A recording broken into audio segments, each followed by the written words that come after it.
Good evening. My name is Jemima Beatrice. I'm your host this evening for this edition of the Evening Review. Now, we have in studio Mr. Herbert Jauch. He's a labor consultant to help us understand the working conditions in Namibia and why the conversation around the national minimum wage that was recently introduced is so important. Thank you for joining us, Mr. Jauch.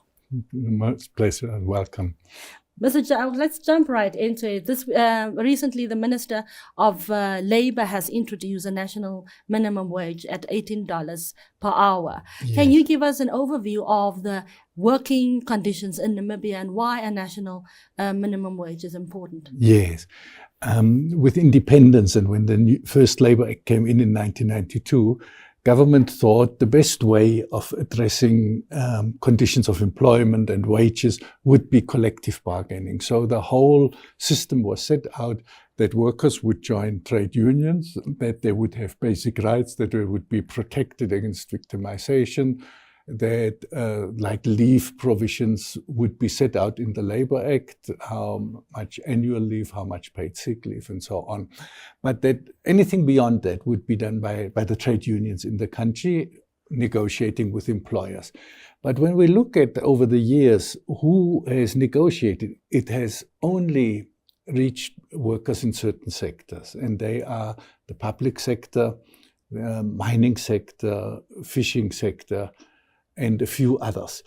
But overall, workers, for example, in domestic work, engaged in domestic work, in the agricultural sector, security guards, petrol station attendants, informal economy workers, but also many of those in the retail sector and in hotels have not been unionized. And collective bargaining hardly took place in those sectors. And that gave employers basically the power to unilaterally decide what these workers would earn. And the result was that many years after independence, most workers in Namibia were actually still stuck in what we can truly call starvation wages.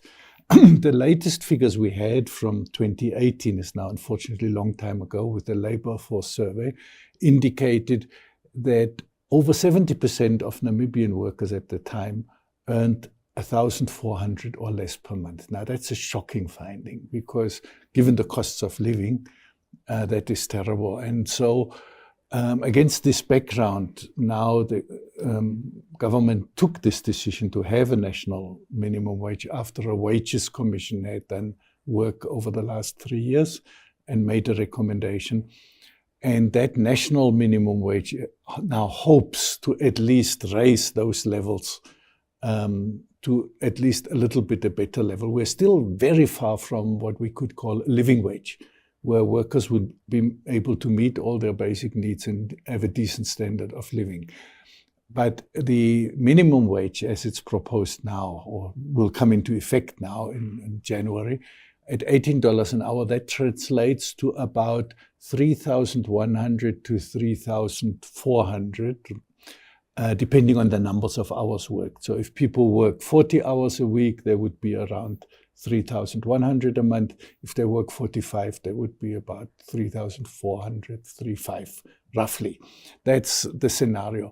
So compared to these very low wages in these sectors that I've mentioned, that would at least be an improvement, although not a solution to poverty overall or taking those workers to a living wage. It will not do that, but the hope is that it would at least propel this large number of lowly paid workers to a better level.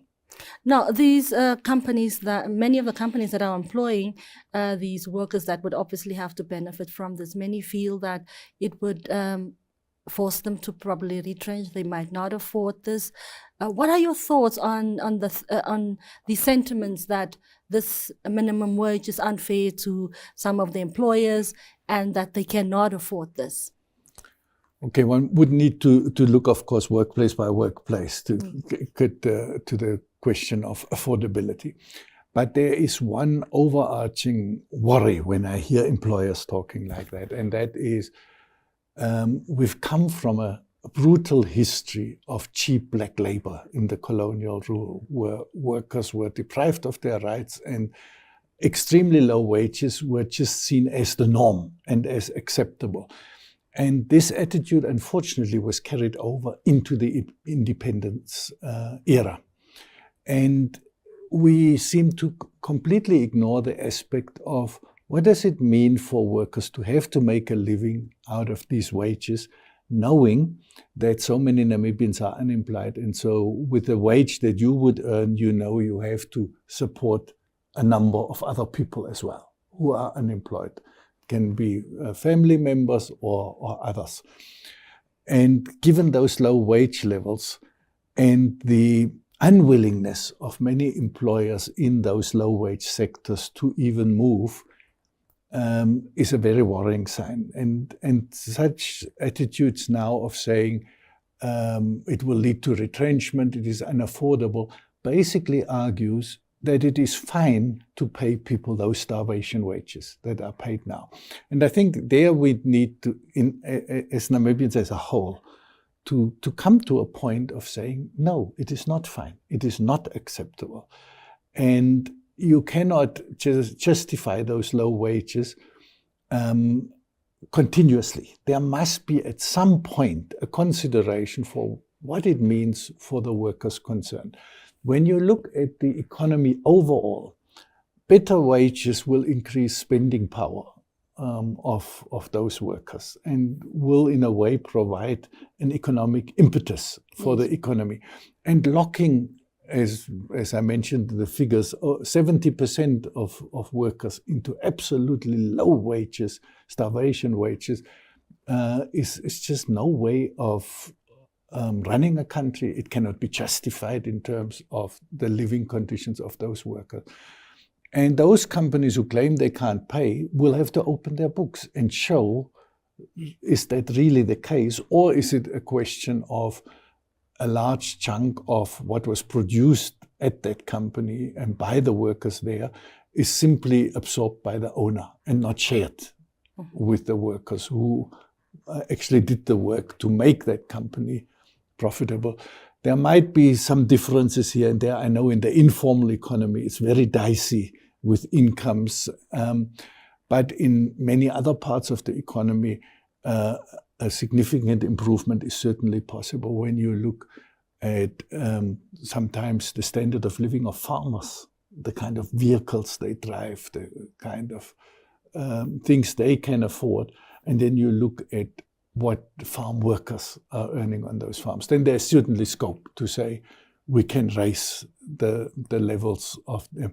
Likewise, domestic workers, wealthy households, or at least middle-income households that feel they can justify paying a domestic worker 1,000 or 1,500 a month, from which that person hardly can make a living. So I think there is a rethink that is needed to move away from this almost entitlement to exploit Namibian workers.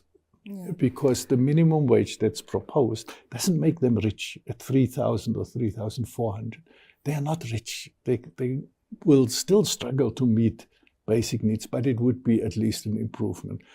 And in that context, I find it difficult to have any sympathy for the arguments to say it's not affordable. And the threat of retrenchment is the classical response, always when the poor are supposed to get a little bit of a better deal. Then comes immediately the threat of retrenchment. And I think this is a pattern in our economy where the wealthy and powerful blame like the poor for the problems. Yeah. And in my view, it's time to move beyond that argument.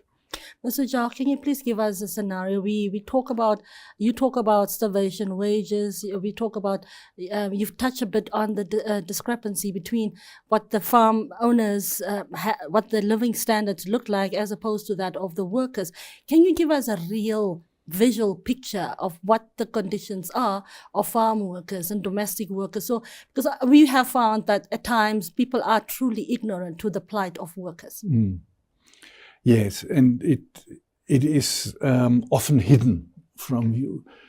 You would find probably quite a number of employers of domestic workers who wouldn't even know where these domestic workers are living. how their conditions are. Now, we know particularly with the house crisis, what it costs to afford housing in Namibia. And you compare an average house price in Namibia, which stands at around 800 to 900,000 NAM dollars, close to $1 million actually now, according to the figures we have.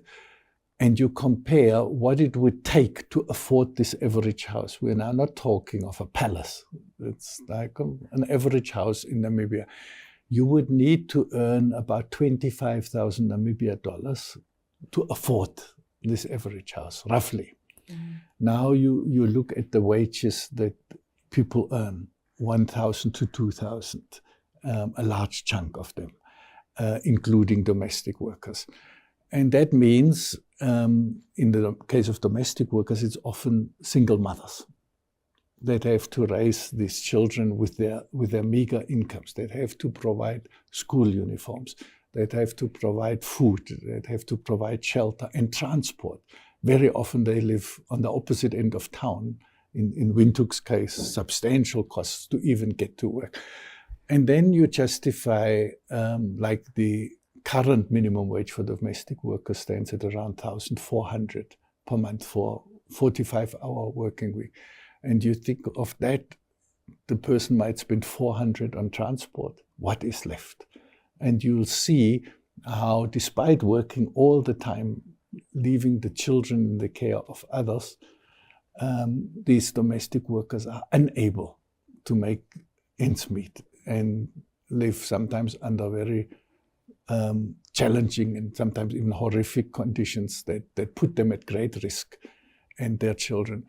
And all that is caused by these very, very low wages. And in Namibia, this is already a substantial number of workers, about 50,000 domestic workers in the country.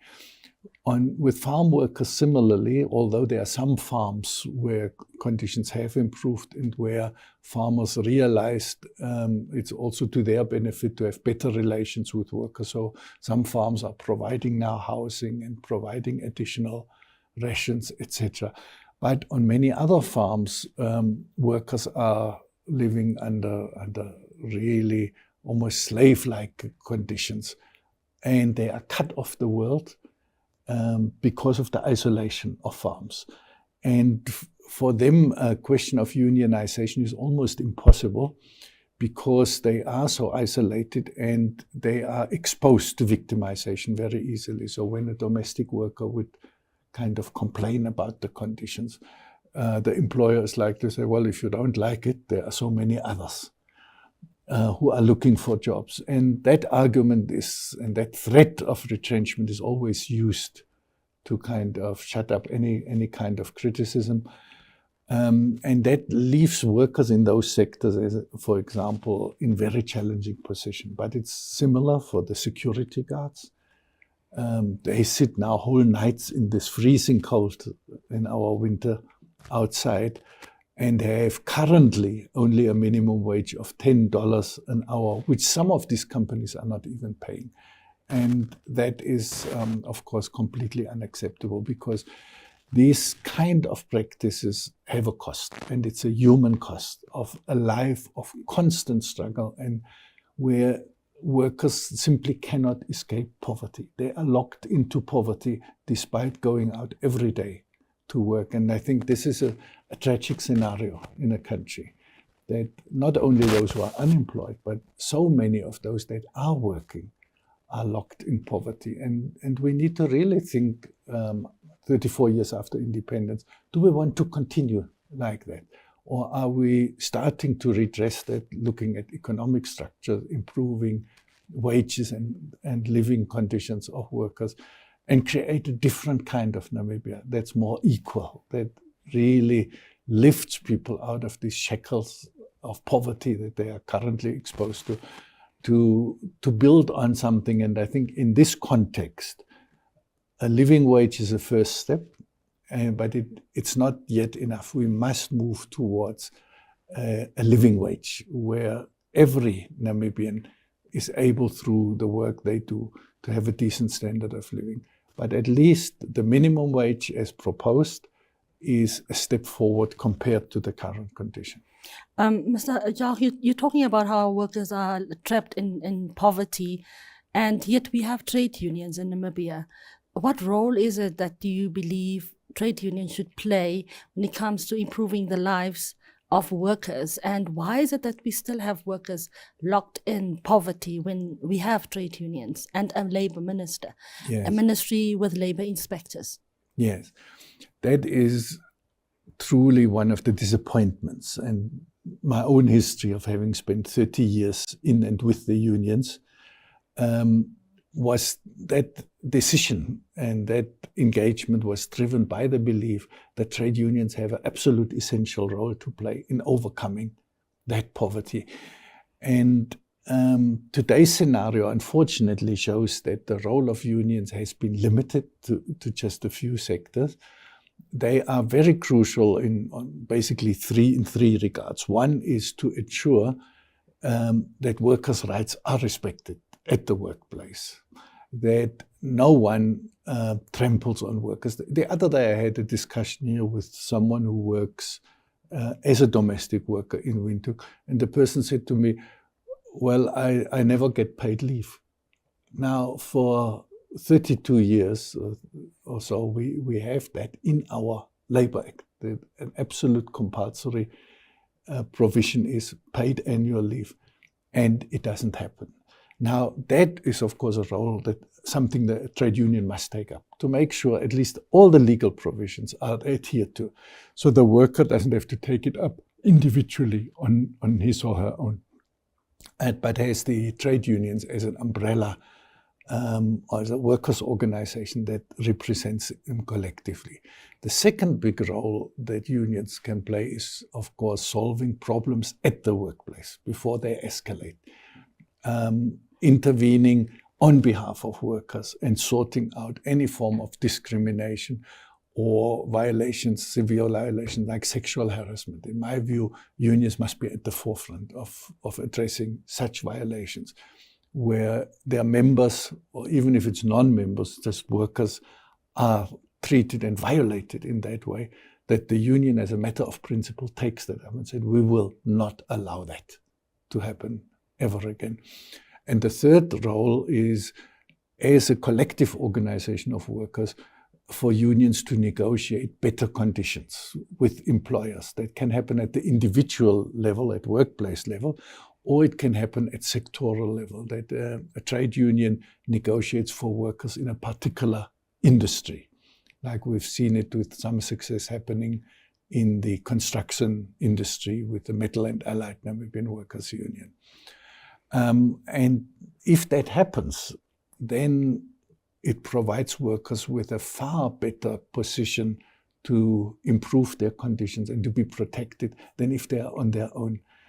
The most worrying thing for me is seeing now the concentration of unions in a few sectors that I've mentioned, like the public sector, like mining, whereas workers in other sectors are basically, and those are the ones who need it the most, are left unprotected. And that is a huge dilemma. And employers will realize that and say, well, in the retail sector, we've seen some horrible things happening by companies who could very well afford to pay much more, like ShopRite, for example.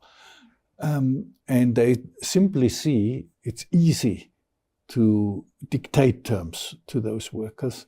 They are not well protected by unions, and the Labour Ministry's inspectors hardly reach out to the workplaces. I think we have just around 100 or so Labour inspectors in the country. And given the size, given the number of industries, given the sometimes remote workplaces like farms, for those 100 people, it's just not possible to visit regularly. So we'd need to relook that, also to make sure that rights are respected and the national minimum wage is then implemented everywhere. It needs good, strong unions. It needs a better and more resourced inspectorate. And it needs maybe also new mechanisms like a hotline or something of that sort, where workers can immediately report when they are victims of abuse, without having to put their name up front, without being identified by the employer, but then that someone then visits those workplaces and solves the issues. Otherwise, we run the risk of having a minimum wage on paper, but in reality, it's just not implemented. And that would be a great tragedy, because if we move to the new national minimum wage, we must ensure that it's implemented. Otherwise, it's not meaningful for the workers concerned. Speaking about implementation, Namibia, I mean, even government officials themselves talk about how Namibia has these great policies, but when it comes to implementation, Namibia really lags behind. What message, what is it? Where do you think should we draw lessons from as a country when we go ahead to implement this minimum wage? Absolutely. It will be a test of how sincere are we with the implementation. Is a minimum wage just a declaration of intent? It's passed in Parliament, and we can go to international conferences and say, well, Namibia has a national minimum wage and it's better than in country A, B, and C. And we get some applause for it. Or is the intention to really improve the livelihoods of those workers concerned? If the intention is to move beyond just statements and intentions towards implementation, then we must start thinking already now about how we're going to enforce that. And in that regard, I think even some of the employers' organizations will have an important role to play, where the employers' organizations say, we accept this is the minimum wage. Oh, they might not all be happy about it, but we accept it. It is a law. We advise all our members about that, and we will do all we can to ensure compliance. That would actually be a statement that would be important, so that it's not a thing of, okay, it's government that introduces that and the unions want it, but we don't need to really worry. We can undermine it. We can kind of let the elections go past, and then the attention is off the national minimum wage, and we continue business as usual. And that's indeed a possible scenario that we need to counter now. And so I would think the three parties, employers, government, and unions, need to sit together now already and say, how are we going to make sure that this minimum wage is implemented? And one shocking experience that we had in the past, when I was for a few years with the Metal and Allied Namibian Workers Union, we negotiated that time minimum conditions in the construction industry. And we found that most of the Namibian construction companies would pay it, but many of the foreign companies would not. They paid lower. And then the Namibian government awarded tenders to those foreign companies that did not pay the minimum wage. And it took the union many attempts to get then even a statement from government to say, companies who violate national laws, including minimum wage legislation, will no longer get tenders. But why was that such an effort? That should be automatic. We must at least have a system that companies that violate such provisions for workers must be severely punished. And there should, in my view, even be the threat of deregistration, and certainly no entitlement for any public tenders of any sort if workers' rights are violated. This would be steps, in my view, where we would show that we are serious about these minimum conditions. And that is, I think, what the next few months will show, how serious we are about really implementing the new national minimum wage. Mr. Jauch, the one thing, I think for many people, is the issue around the SME, the small and medium enterprises, when it comes to the minimum wage. As a labor expert, how would you advise the minimum wage is implemented when it comes to the SMEs? Because not all of them would be able to afford this. Yes. That is one of the possible dilemmas.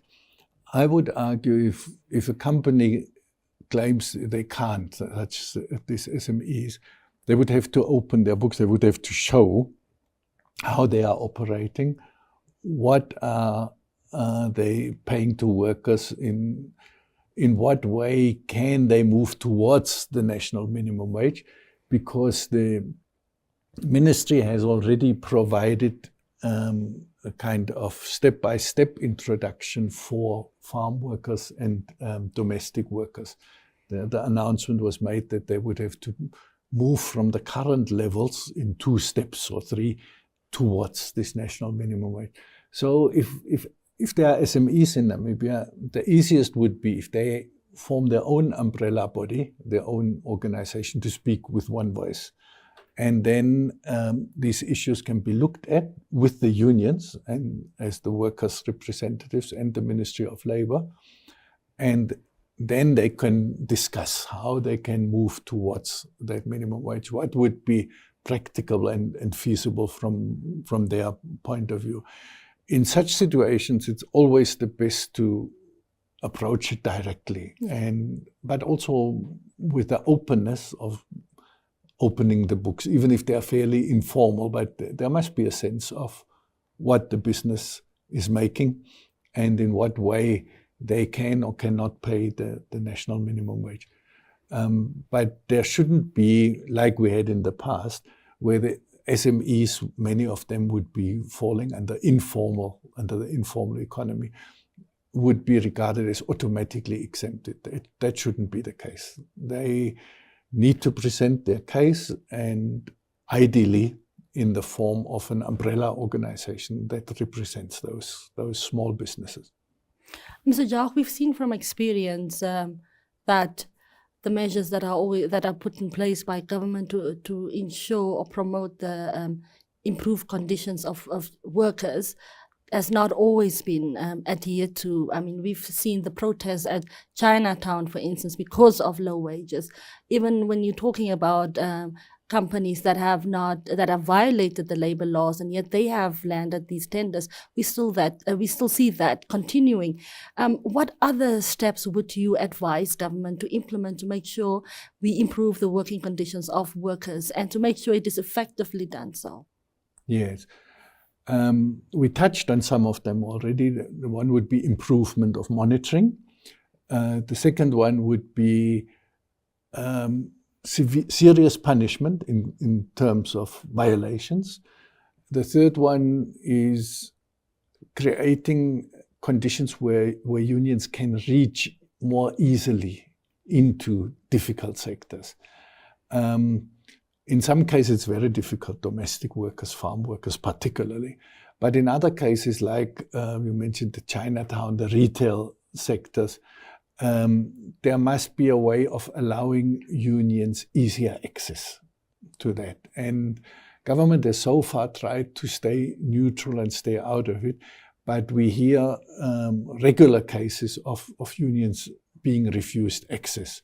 We had, of course, in the past, the infamous Ramatex textile company, which started off with complete union bashing, where they told the young women who applied for work to go at their own cost to the doctor for a pregnancy test and then come back. Things like that happen when government plays the role of hands off. We are happy to have investors and we mustn't show them, we mustn't challenge them. I think we must learn from that. And one way would be and that's what unions have proposed in the past, if any new companies come to Namibia, that they would have like a compulsory orientation about their obligation in terms of workers' rights, so that they do not come with that attitude, in the country X where we come from, we do it this way. Why must we do it? Speaking about country X, so even with the newly introduced visa regime, you would hear Namibia is condemned, Namibian actions are condemned and compared to other countries.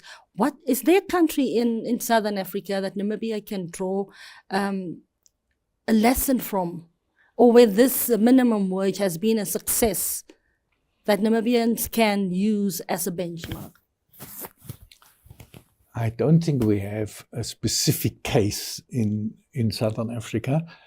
We have two international cases right now. One is Nigeria, where the national minimum wage is at around $45. That would be around 900 or so Namibia dollar, very low, and where the unions went on strike over that now because government refused to negotiate that. So that's not a great case study at all. Mm.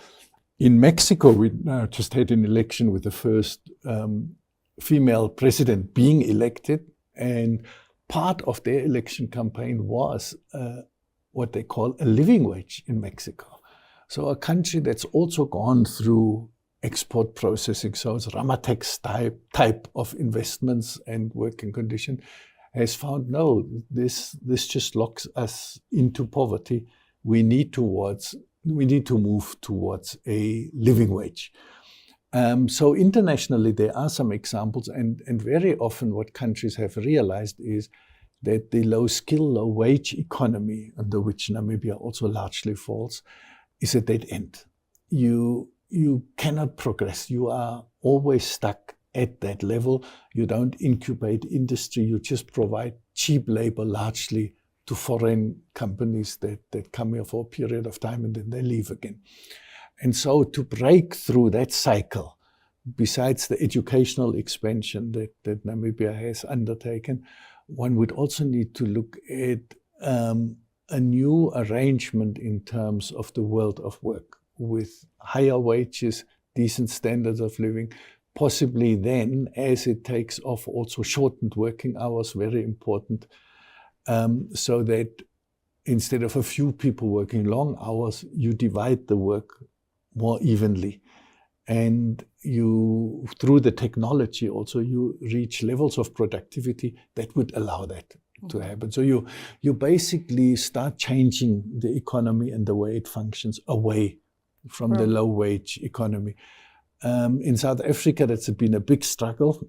The unions have demanded such kind of interventions for a long time. They were not very successful.